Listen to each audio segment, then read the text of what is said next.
எம்எல்ஏவே நின்றுக்கிட்டு நான் எம்எல்ஏ வெளியூருக்கு போயிட்டாங்கிறேன் நம்பிட்டு வருதுச்சானா. முதல்வருக்கே தெரியாது எத்தனை பேர் எம்எல்ஏ எவனுக்கு சீட்டு கொடுத்தா எந்தெந்த தொகுதின்னு தெரியாது.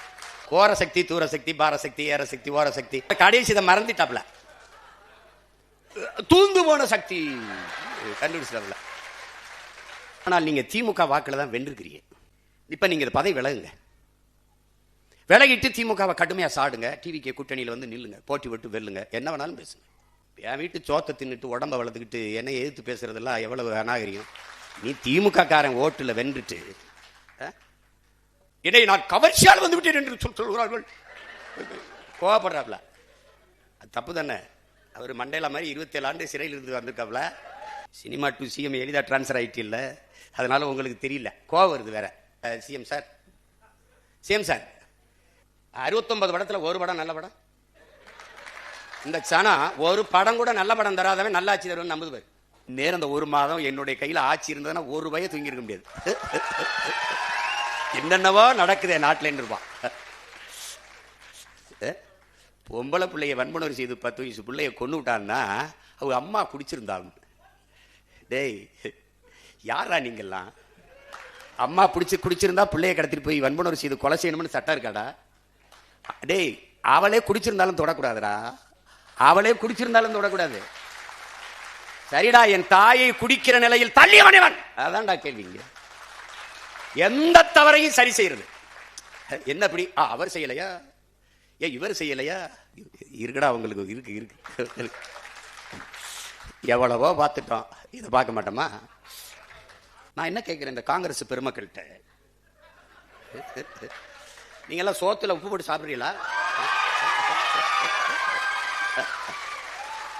உங்களுக்கு மானம், ரோசம், சூடு, சொரணை, வெக்கம் இதுல ஏதாவது ஒண்ணு இருக்க. ஆனா எல்லாரும் நல்ல கசங்காத வேட்டி சட்டை மட்டும் வெக்க மயிர் இல்லாம கட்டிக்கிறீங்க. வெக்க மயிர் இல்லாம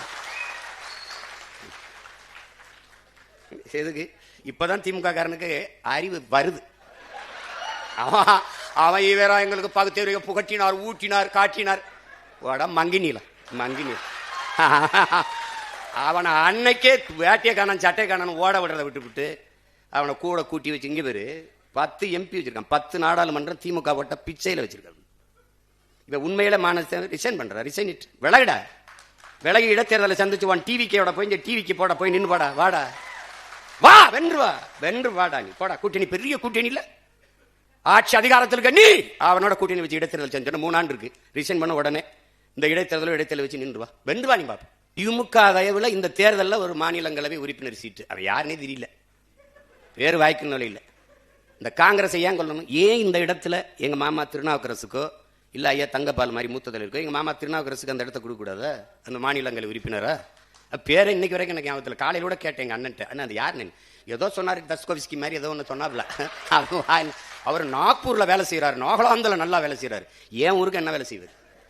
இப்போது இந்த டிவிகே ஆட்சி இவர்களால் தேர்வு செய்யப்பட்டு இன்னைக்கு போயிருக்காரு ஒருவர் மாநிலங்களவை உறுப்பினர். இவர் மீதி இருக்கிற 2 ஆண்டுகளில் என்ன பேசுவார்? வாக்கு என்னது, என் மக்கள் இது எப்படி இருக்கு? இங்க பாருங்க, இந்த டிவிகேக்கு காங்கிரஸ் ஓட்டு இல்ல, இந்த காங்கிரஸ் வெல்வதற்கு டிவிகே ஓட்டு இல்ல. ஆனா தேர்தலுக்கு அப்புறம் 2 நல்ல ஓட்டு. எப்படி? 5 உறுப்பினர் வச்சா 2 அமைச்சர் வச்சிருக்கான். அதுல ஒரு மாநிலங்களவை வாங்கிட்டு போறார்.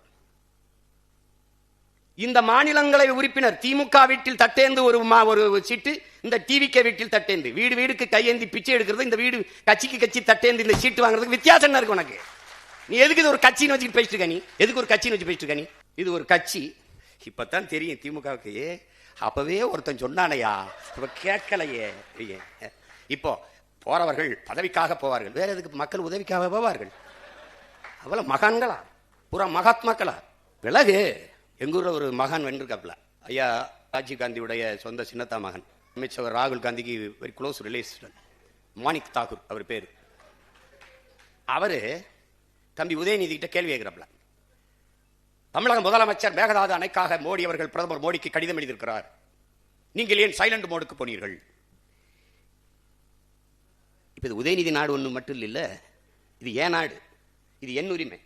மேகதாதில் அணை கட்டியே தீர்வேன் என்று சொல்பவன் எவன்? யாரு? காங்கிரஸா இல்ல வேற கட்சியா? அவன் யாரு? இவங்கள மாதிரி ஒரு கேடு கட்டம் இருந்த சிவகுமார் முதலமைச்சர் இருக்கிற அவரு, ஓ விஜய் வெரி இம்மெச்சூர்டு பாலிட்டிஷியன். அவன் சொல்லியிருக்கான் இம்மெச்சூர்டு பாலிட்டிஷியன். அவர் சொல்றாரு இம்மெச்சூர்டு பாலிட்டிஷியன், அது தமிழ்நாடு டிஎன்சி, அதை தமிழ்நாடு காங்கிரஸ் அவரோட கூட்டணி வைக்கும், அகில இந்திய காங்கிரஸ் திமுகவோட தான் இருக்கும்னு. என்னடா கட்சி இது? என்னடா கட்சி? அவர் ஒன்று பேசியிருக்காருல்ல, பேசிட்டு போறாப்ல. தங்கச்சி சோதிமணி ஒரு கட்சி வச்சிருக்கு, இவங்க ஒரு கட்சி வச்சிருக்காங்க, எங்க ஐயா சிதம்பரமா ஒரு மகன் ஒரு கட்சி வச்சிருக்காங்க. இப்ப நான் என்ன சொல்றேன், ஐயா மாணிக் தாகூர் அவர்கிட்ட, என் அருமை சகோதரன்ட்ட, என் உடன் பிறந்தார்கிட்ட கேட்கிறேன், உங்களுடைய தன்மானத்தை, உங்களுடைய கட்சியின் மீது இருக்கிற பற்றை நான் மதிக்கிறேன். ஆனால் நீங்க திமுக வாக்குல தான் வென்றிருக்கிறீங்க. நீங்க ஒரு 2000 வாக்கு வித்தியாசத்தில் தம்பி விஜய் பிரபாகரனை வீழ்த்திருக்கீங்க. அதெல்லாம் நான் வெற்றியாவே கருதல, போனா போதுன்னு விட்டாங்க. இப்ப நீங்க பதவி விலகுங்க, விலகிட்டு திமுகவை கடுமையா சாடுங்க, டிவிகே கூட்டணியில வந்து நில்லுங்க, போட்டி விட்டு வெல்லுங்க, என்ன வேணாலும் பேசுங்க. என் வீட்டு சோத்தை தின்னுட்டு உடம்ப வளர்த்துக்கிட்டு என்னை எதிர்த்து பேசுறதெல்லாம் எவ்வளவு அநாகரிகம். நீ திமுக காரன் ஓட்டுல வென்றுட்டு ஊத்து வாக்கக முகவர் போட வக்கு இருக்கா உனக்கு? ஒரு தொகுதியில தனியா நின்று எந்த இடத்துல கட்டுத்தொகை வாங்குவியா நீ? நான் தோத்தாலும் 4 விழுக்காடு வச்சிருக்கேன், நீ வென்றா கூட வராத அவ்வளவு. என்ன உனக்கு? அது ஒரு கட்சி. இவர் வாயை திறந்தா மன்னராட்சி வாரிசு அரசியல், மன்னராட்சி வாரிசு அரசியலின் ஆட்சின்னு இருக்குல்ல, தோற்றுவா இருக்குல்ல, மூலம் இருக்குல்ல, அவர் உன் பக்கத்துல தான் இருக்காப்ல. யாரு? நம்ம ஐயா ராகுல் காந்தி. ராகுல் காந்தி இருக்காரு, அவர் என்ன புதிதா ஏழை எளிய மகன் கட்சி ஆரம்பிச்சிருக்காப்லையா? எவ்வளவு வசதியா பாருங்க. இது மன்னராட்சி, ஆம், இது வாரிசு அரசியல், சரியா? ஆனால் இந்த வாரிசு அரசியலின் முன்னோடி மூலம் காங்கிரஸ். தேர்தல் முடியும் முதல் நாள் ஓட்டு போறதுக்கு முதல் நாள் பேசுறாப்ல, தேர்தலுக்கு பிறகு ஸ்டாலின் அவர்கள் போய் மோடி அமித் ஷா காலிலே விழுவார் அப்படின்னு. 2 வாரத்தில் இவர் போய் விழுகிறாப்ல. போராடி தடுத்து வச்சிருந்த அத்தனைக்கும் இழுத்து போட்டாப்ல. ஜல்ஜன் ஜீவன் திட்டம், ஜல்ஜன் ஜல் ஜீவன் ஒரு குடிநீர் திட்டம். ஒரு நாட்டு குடிமக்களுக்கு, வாக்கு செலுத்தின குடிமக்களுக்கு தண்ணி கூட கொடுக்க துப்பு இல்லை. பொலிவியால பெக்டல்னு ஒரு நிறுவனம், பெரிய கதை, படமா போட்டு போட்டு காட்டினேன். இத்தனை ஊடகம் இருக்கு, ஒருத்தன் போட்டு காட்டல. என்னென்னமோ சொல்றான்டா அந்த பாருங்கடான்ட்டு. போறார், வாரார், திரும்புறார், உட்கார்றாரு. அவன் ஊடகத்தை மயிரளவு கூட மதிக்கிறது இல்ல, அவன் திரும்பி கூட பாக்குறது இல்ல. இவங்க ஐயோ போய்கிட்டு இருக்காரு, வந்துகிட்டு இருக்காரு. நம்ம மாண்போட மதிப்போம், நம்மள மதிக்கிறது இல்ல. ஊடக தீண்டாமை. நம்ம ரொம்ப தாழ்த்தப்பட்டவன் அவங்க பார்வையில், தீண்டத்தகாதவன் நாம். நீ என்னடா என்னை ஒதுக்குறது தீண்டத? நான் உன்னை திரும்பி கூட பார்க்கல, போட்டா போட்டு போல. நீ என்னை செய்தி போடுவ, நீ என்னை காட்டுவாயின்னு கட்சி ஆரம்பிச்சோன்னு நினைக்கிறேன். நீங்க எல்லாம் பேசி என்னை வளர்ப்பீங்கன்னு கட்சி ஆரம்பிக்க நினைக்கிறேன். நான் செய்ய வந்தது தேர்தல் அரசியல், கட்சி அரசியல் அல்ல, மக்கள் அரசியல். நான் செய்ய வந்தது செய்தி அரசியல், விளம்பர அரசியல் அல்ல, சேவை அரசியல், செயல் அரசியல். ஒரே ஒரு தடவை திருச்சியில ஒரு வாரத்தில் போராட்டம், செவிலியர்லாம் சிமான்னா வான்னு கீழே ஒருத்தன் போடுறான், வருவார் உனக்கு வா, கீழே போடுறான், வருவாரு. அண்ணே அண்ணே இவங்க கண்ணீரை பார்த்து நீ போய் நின்றாத தாய்வு செய்து பேசாம நிம்மதியா வீட்டில் இரு. ஐ எம் வெரி சாரி, நான் வரல, நான் கோவிச்சுக்கிட்டேன். கழுத மேய்க்க தலாய்க்கு, ஆடு மாடு மேய்க்க தலாய்க்கு. டேய் நீங்க எல்லாம் அறிவு இருக்கிறவங்களாடா. வேளாண் துறைக்கு ஒரு அமைச்சர் போட்டிருக்க, என்ன புடுங்கிறதுக்கடா போட்ட? எதுக்கடா போட்ட? அவன் அரசு அமைச்சர், அவருக்கு ஒரு கான்வாய், அவருக்கு ஒரு வீடு, அவருக்கு ஒரு அப்பா பெரிய இது. அவர் அரசு அமைச்சர். கால்நடைத்துறைக்கு ஒரு அரசு அமைச்சர், பால்வளத்துறைக்கு ஒரு அமைச்சர். இவன் 3 பேருடைய வேலை என்னடா சொல்லு? நாங்க பின்னோக்கி இருக்கிறோம், இவருக்கு முன்னோக்கி போறாங்க. பால்வளத்துறை அமைச்சருக்கு வேலை என்ன? வேலை என்ன? பால் இருக்குடா, வளம் எங்கடா? கால்நடையே இல்லை, எதுக்குடா கால்நடைத்துறைக்கு தண்ட கர்மாந்திர அமைச்சர் போட்டு கேட்டீங்க? எதுக்கு போட்ட? எதுக்கு போட்ட? எதுக்கு போட்ட? வேளாண் பல்கலைக்கழகம், வேளாண் கல்லூரி, வேளாண் துறைக்கு அமைச்சர். அப்ப அவனுக்கு எங்கடா வேலை கொடுப்ப? வேளாண்மை அரசு பணி ஆக்கினாதான்டா அவனுக்கு வேலை கிடைக்கும். இப்ப வேளாண் துறை அமைச்சருக்கு வேலை என்ன? வேலை என்ன? கால்நடைத்துறை அமைச்சருக்கு வேலை என்ன? அதான் எப்படிப்பட்ட அறிவாளிகள்கிட்ட சிக்கிட்டேன் பத்தியில.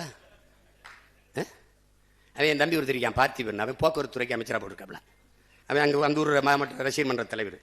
வால்வோ பஸ் உரிமையாளர்கிட்ட போய் நீ தாண்டா ஓட்டுறாத, வால்வோ பஸ் கவர்மெண்ட் தான் ஓட்டுது. அது நீ தம்பி சாப்பிட்டு வந்திருக்க, நான் பசியோடு இருக்கேன். அது இல்லையே அவர் சொல்றதுக்கு, இது இல்லையே பதில். அது முன்பதிவு செஞ்சவங்க எல்லாம் விட்டுட்டு இங்க காத்திருந்தவங்களை ஏற்றி விட்டேன் அப்படின்னு. எப்படி இருக்கு? பாட்டுகளுக்கு 10 ரூபா, பாட்டுகளுக்கு 10 ரூபா, பாட்டுகளுக்கு 10 ரூபாயின்ட்டு அதிகாரத்துக்கு வந்தோன்னா பாட்டுகளுக்கு 10 ரூபா அப்படிலாம் கிடையாது. அதெல்லாம் நிறுத்த முடியாதுங்க. ஒரே நாள் சினிமா மாதிரிலாம் முடியாது. யார் அமைச்சர் வியாக்கியானம் இல்லை, அங்கே ஊழியர்களுக்கெல்லாம் அவர்களுக்கு காசு செலவுக்கு இந்த பாட்டில் எடுத்து வைக்கிறது, அதுக்கெல்லாம் அது 10 ரூபாய்க்கு வித்தாத்தான் அப்படின்னு. இவ்வளவு தர்ம நியாயத்தை உங்களால் சொல்லலப்பா. மதுரையில் பேசும்போது நம்முடைய மாண்புமிகு முதல்வர் ஐயா அவர்கள், இந்த மீனவர்கள் இதற்காக நீங்கள் மோடிஜி நீங்கள் கச்சத்தீவை மீட்டு கொடுத்துட்டு அது போதும். இப்ப மீன்வளத்துறை அமைச்சர்கிட்ட, சார் இந்த கச்சத்தீவை மீட்கிறது அதிகாரி 3 தடவை நோ கமெண்ட்ஸ் அமைச்சர், அது இப்ப நம்ம பேச தேவையில்லை, நோ கமெண்ட்ஸ். ஏண்டா நோ கமெண்ட்ஸ் சொல்றதுக்காடா இவ்வளவு பேர் கிளம்பி வந்தீங்க? அவன் அந்த அமைச்சர் பெருமகன், நாங்க தூத்துக்குடிய ஒரு போர்ட்ஸ் நகரமாக, துறைமுக நகரமாக, அதான் எங்க தலைவருடைய. டேய் அது துறைமுக நகரம் தான்டா அது. இப்ப நம்ம கடல்ல விழுந்து சாகிறதா இல்ல கிணத்துல விழுந்து சாகிறதா? எங்க எந்த பக்கம் போறது? எங்க பார்த்தாலும் முட்டிச்சந்து மூத்திரச்சந்தாரு. கருமம் 436 திட்டங்களை 76 சரி 1.25 மணி நேரம் வச்சுக்கிடுவோம். 1.25 மணி நேரத்தில் 436 திட்டங்கள்னா ஒரு திட்டத்துக்கு 3 நொடி செலவழிச்சிருக்கேன். 3 நொடி தானே? 3 2 6 நொடி. 6 நொடியில் ஒவ்வொரு திட்டம். அந்த 436 திட்டங்களையும் நம்மளுடைய மாண்புமிகு அமைச்சர் ஐயா நிர்மல்குமார் அவர்கள் படிச்சுட்டாங்கன்னா, ஓ இவ்வளவு திட்டங்களை பேசியிருக்கீங்களா நீங்களும் உங்க திட்டம். வந்த உடனே முதல் கையெழுத்து 200 அலகு மின்சாரம் இலவசம். மின்துறை அமைச்சர் 2,50,000 கோடி கடன் இருக்கு அப்படின்னு. அது எங்களுக்கு தெரியும், உங்களுக்கு தெரிஞ்சதா இல்லையா? தெரியாம தான் போட்டிட்டீங்களா? தெரிஞ்சு போட்டிடும் போது 200 யூனிட் 200 அலகு மின்சாரம் இலவசமா தரேன்னு என்ன இதுக்கு சொன்னீங்க? இதுக்கு அத்தனை கோடி பிரச்சனை இருக்கும்போது எடுத்தவொடனே முதல் கையெழுத்து 200 யூனிட் மின்சாரம் இலவசம். டேய் மின்சாரத்தை கொடுறா, அப்புறம் இலவசமா கொடுக்கறதா இல்லையான்னு யோசிப்போ. மானங்கெடுது. எம்எல்ஏவே நின்றுக்கிட்டு நான் எம்எல்ஏ வெளியூருக்கு போயிட்டாங்கிறேன் நம்பிட்டு வருது சனம். ஏன்னா சனந்தே நம்ம தான் எம்எல்ஏன்னு தெரியல. முதல்வருக்கே தெரியாது எத்தனை பேர் எம்எல்ஏ, எவனுக்கு சீட்டு கொடுத்தோம், எந்தெந்த தொகுதின்னு தெரியாது. ஓட்டு போட்டவனுக்கும் தெரியல, சீட்டு கொடுத்து நிறுத்தினவனுக்கும் தெரியாது யார் எம்எல்ஏ.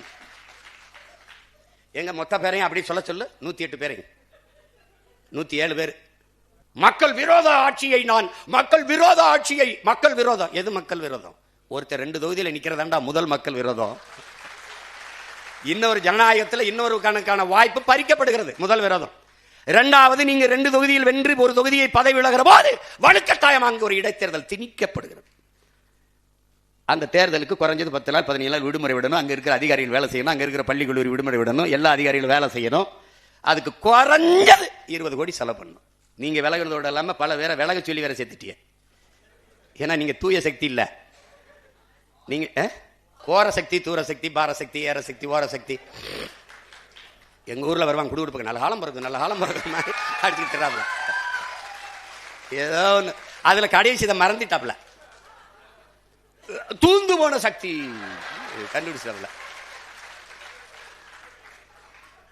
அது நஸ்ருதீன் சார் சொல்றாப்ல, புகழ்பெற்ற நடிகர், உங்களுக்கு இந்த நகரம் தீப்பற்றி எரிகிறதுல வருத்தம் இருக்கு, எனக்கு இந்த பைத்தியக்காரங்கையில தீப்பெட்டி எவன் கொடுத்துருங்கிறது வருத்தமா இருக்கு சொல்லியிருக்காப்ல. அது மாதிரி கொடுமையான ஒரு கூட்டம்டாது. இதை நான் கவர்ச்சியால் வந்து விட்டேன் என்று சொல்கிறார்கள். கோவப்படுறாப்ல. அது தப்பு தானே. அவர் மண்டேலா மாதிரி 27 ஆண்டு சிறையில் இருந்து வந்திருக்காப்ல. எண்ணற்ற தியாகங்கள், எண்ணற்ற வழக்கு, பல சிறை கொட்டடிகள், அனுபவம். அப்புறம் 200 கோடியில் 100 கோடியை சல்மான் மாதிரி வாங்குற சம்பளத்தை பாதிய மக்களுக்கு கொடுத்து கொடையா கொடுத்து மக்களின் இதயத்தை வென்று வந்துட்டாப்ல. சினிமா டு சிஎம் எளிதா டிரான்ஸ்ஃபர் ஆயிட்டு இல்லை, அதனால உங்களுக்கு தெரியல, கோவம் வருது வேற. சரி என்னதான் தகுதி சொல்லுங்களேன் சிஎம் சார்.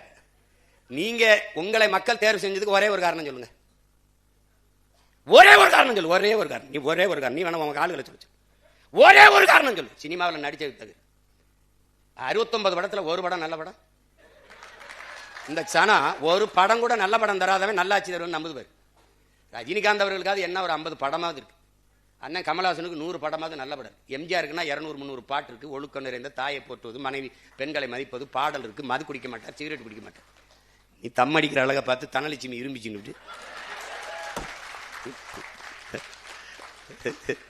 ஏதோ ஒரு கர்மம். இதில் கோவச்சுக்கிறதுக்கு என்ன இருக்கு சிஎம் சார்? நீங்கள் கோவச்சுறதுக்கு ஒன்றும் இல்லை, ஒத்துக்கிறங்க மனச்சான்றோட. நீங்கள் தான் பெரிய நேர்மையான சிகரம் ஆயிடுச்சு. எதா இருந்தாலும் பழி மனசாட்சி எம்எல்ஏ. ஒரு கேள்விதான், நீங்க கரூருக்கு வரலைன்னா கூட்டல் இல்லை, கூட்டல் என்ன நெரிசல் இல்லை, நெரிசல் என்ன சாவு இல்லை, இதானே மூல காரணம் யாரு? நீங்க. அந்த குற்ற உணர்வோடு நானும் ஒரு காரணமா இருந்துட்டேன், வருந்துறேன்னு இதுவரை நீங்க ஒரு வார்த்தை பதிவு செய்யல சிஎம் சார். நீங்க பதிவு செய்யல, ஆனால் நீங்க மக்கள்கிட்ட ஒரு வார்த்தை போட்டு எம்எல்ஏ போட்டாரியா? ஸ்டாலின் ஐயா அரசு போட்டுருச்சு. இன்னைக்கு அழகா சொல்ற எம்எல்ஏ பழிய போட்டாங்க. பழி இப்போ உங்ககிட்ட இருக்கு, உளவுத்துறை இருக்கு, காவல்துறை இருக்கு, எல்லாம் சிபிசிஐடி இருக்கு, எல்லாம் இருக்கு. ஒரு அதிகாரி ஒரு சிறப்பு குழுவை போட்டு கண்டடிச்சு என்ன உலகம் புறாவ கரூர் 2 தெரு விசாரிச்சு என்ன நடந்ததுன்னு நீங்க தான் வெள்ளரிக்கை எல்லாத்தையும் கொடுப்பீங்க. ஒரு உண்மையை அறிவிக்கையை விடுங்க பிளீஸ். நீங்க மனச்சான்றோட பேசுறீங்க, நீங்க நேர்மையாளர் தான், நிறுவீங்க. இதுதான் நடந்தது, இந்த அரசு இந்த மாதிரி மேல பழியை போட்டது, நிறுவீங்க சிஎம் சார், நிறுவீங்க. இப்போ தெருவுக்கு தெரு கஞ்சா, வீதி வீதி கஞ்சா, அப்படி போத பொருள் எல்லாம் கொண்டாந்து விட்டு இப்ப இன்னைக்கு எம்எல்ஏ பழிய போடுறாங்க. ஏய், தெருவுக்கு தெரு கஞ்சா விற்கணும் தெரிஞ்சுதானே நான் வந்து போதை ஒழிக்கணும்னு சொல்லிட்டு வந்தியே. நான் ரொம்ப நாளாம் கேட்கலையே. முதல்வன் படம் மாதிரி காலையில் 5 மணி சாயந்தரம் 5 மணி போதை எங்கேயாவது வித்தான்னா சொல்லு கூட எனக்கு. நீங்க களத்துக்கு வரும்போது என்னை சமாளிங்க பார்ப்போம், எப்படி சமாளிக்கிறீங்கன்னு பாக்குறேன். நீ காட்டு பள்ளியில நீ கட்டு பார்ப்போம், நீ தண்ணீரை வித்துறா பார்ப்போம், நீ ஜல்ஜனாது கிழிச்சனாது கொண்டாந்து வித்துரு பார்ப்போம். சொந்த குடிகளுக்கு தண்ணீரை ஊற்றி முடியல, ஒருத்தன் வந்து ஒரு முதலாளிகிட்ட கொடுத்து அவன் தண்ணீரை விற்கிறான், அவன் தண்ணீரை கொடுப்பானா எனக்கு? உனக்கு அதை விட என்ன வேலை? அதை விட என்ன வேலை? என்ன வேலை? அறநிலைத்துறை அமைச்சர் ஒருத்தருக்காருல ஒரு தம்பி, அவர் பேசுறாரு திருச்சியில் ஒரு வரலாற்று பெரும் முழக்கத்துக்கிறாரு, எதிர்கட்சியே இல்லாத சட்டசபை அமைப்பான். உன்னை தாண்டா தேடிட்டு இருக்கேன், உன்னை தாண்டா தேடி இருக்கேன். டேய், எவ்வளவு பெரிய ஜனநாயகவாதியடா இதுல. நம்மால் இன்னும் கொஞ்சம் என்னை சப்போர்ட் பண்ணிருக்கலாம். அடப்பாவி, இதுவே அதிகம்டா. டேய், இவரு நம்மால் ஏறி இன்னும் கொஞ்சம் என்னை சப்போர்ட் பண்ணிருக்கலாம். கொடுமடா டேய், பொலிட்டிக்கல் டிசாஸ்டர் நடந்துருச்சு, அரசியல் பேரிடர். அதை மக்களை அனுபவிச்சுக்க வேண்டியதுதான்.